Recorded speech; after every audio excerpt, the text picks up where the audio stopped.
Rəhmətlik hər bölgüdən sonra bunları deyib pulları yığışdırırmış.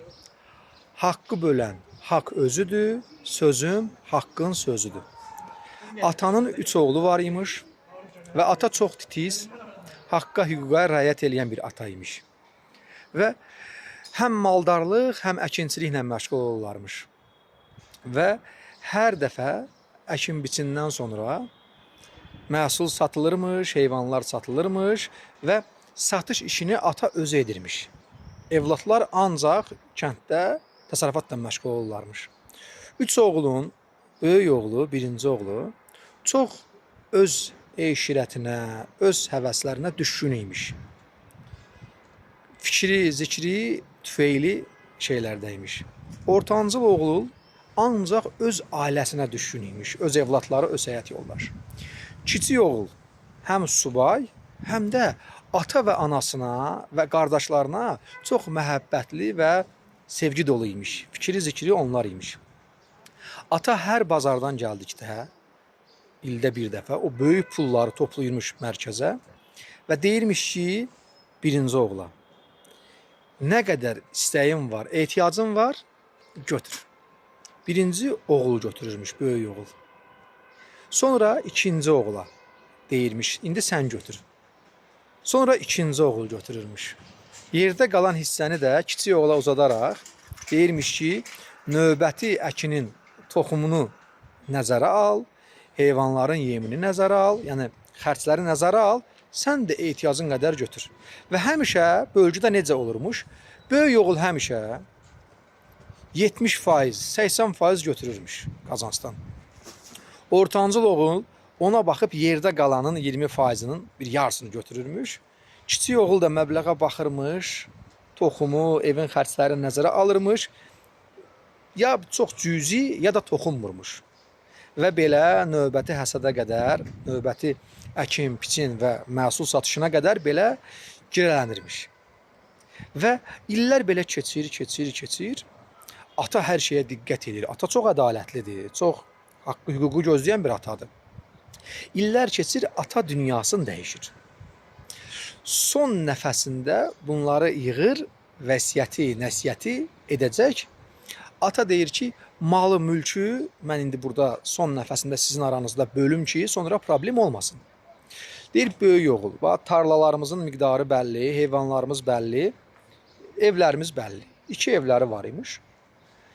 Böyük oğul haqlı olaraq böyük evi götürür. Tarlanın da bir 70-80%'ni götürür. Heyvanların da bir 70-80%'ni haqq bilir özünə. Ortancıl oğul düşünür ki, yəni o ikinci evdə mənim olsun. Yerdə qalan heyvanın və tarlanın bir böyük qismini götürür. Ata kiçik oğluna çönür. Və bu arada bunu da deyim ki, bu malı mülkü əldə eləməkdə kiçik oğlun hamısından çox atasının, anasını sevdiyi üçün əməyi çox olub. İşləməyi çox olub. Ata kiçik oğula çönür, baxır, görür kiçik oğul o hayda deyil. Atası can çəkişir, kiçik oğul deyir ki, mən hər şeyimdən keçməyə razıyam, öz canımdan da Allah sənə ömür versin. Və bunu da ata görür və ata bir şərt kəsir ki, vəsiyyətini və hissəsini alan çıxıb gedəcək və mən yerdə qalan ən kiçik oğula onun boynunda qalacam, o məni dəfn edəcək. Vəsiyyətdir. Deməli, malını, mülkünü bölüşdürən çıxır, ən son kiçik oğul qalır. Və tarladan çox az bir hissə qalır. Atası oğluna deyir ki, mənim bir vəsiyyətim var ki, məni o tarlandan qalan, sənin payından olan o kiçik torpaqda dəfn elə. Və ricam budur ki, o dəfni sadəcə sən tək elə, başqası toxunmasın mənim dəfnimə. Oğul da bu vəsiyyəti yerinə yetirir, çatdırır ki, heç kəs yaxın gəlməsin, atamı tək dəfn eləyəcəm. Və dəfn işlərini görərkən, birinci lapatkanı vurub atasına qəbri qazarkən, lapatka bir küpəyə dəyir, bir sərt bir zəminə dəyir. Və qazır ki, torpağın o hissəsinin içində hansı ki, o xırda bir torpaq qalmışdı buna. Demək olar ki, altı ortalama küpə qızıllardı. Ata sən demə, öz ata-babasından qalan malını, mülkünü də bu həyatı boyu zəruri ehtiyaclar xaricində birikdirdiyi bütün malı mülkü qızıla çevirərək torpağın bu hissəsinə qoymuş. Və hər dəfə Allaha qəlbdən dua edirmiş ki, Allahım, haqqı sən haqq ilə böl, sənə təvəkkül edim. Elə ürəkdən Allaha təvəkkül eləyib ki, malının, mülkünün evlatlar arasında bölünməyini ki, Allah da öz möcüzəsini gerçəkləşdirir. Necə gerçəkləşdirir? Hər il hasaddan gələndə, əkin-biçindən gələndə böyük oğul necə yanaşırdısa, həm işə, həm qazanca. Ortancıl oğul necə yanaşırdısa, həm işə, həm qazanca. Kiçik oğul necə yanaşırdısa, həm işə, həm qazanca. Allah da onların qəlbinə görə dizayn elədi. İndi gözəl dostum, bu hekayəni dinləyən idraklı insan, bax, sən bil ki, sənin haqqı haqla bölən, haqqını haqqa verməyən Allahın var.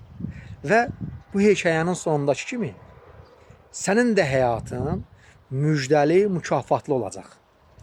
Ona görə də deyirlər ki, ağsaqqalın son sözü bu olur ki, haqqı bölən haqq özüdür, sözüm haqqın sözüdür.